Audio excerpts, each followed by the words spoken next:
વલસાડમાં આદિવાસી સમાજના એક અનોખા લગ્ન સામે આવ્યા છે. તેમાં આદિવાસી રિવાજ પ્રમાણે લગ્ન થયા છે. મંડપમાં આદિવાસી સંસ્કૃતિના બેનર મુકાયા હતા.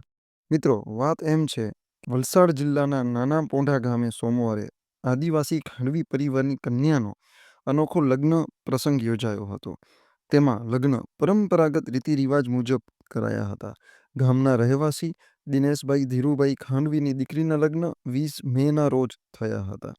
કન્યાના પિતા દ્વારા એવું નક્કી કરવામાં આવ્યું હતું કે અસલ આદિવાસી સંસ્કૃતિ મુજબ લગ્ન કરવા, જેનો મુખ્ય હેતુ આવનારી પેઢી અને હાલના નવ યુવાનોમાં વર્ષોથી ચાલી આવતી પરંપરાગત રીત રિવાજોથી માહિતગાર થાય અને આગળ જતા આદિવાસી સંસ્કૃતિ જળવાઈ રહે તથા સમાજમાં થતા કેટલાક કુરિવાજો અને દેખાદેખીમાં થતા વધારાના ખર્ચ પણ પહોંચી વળાય.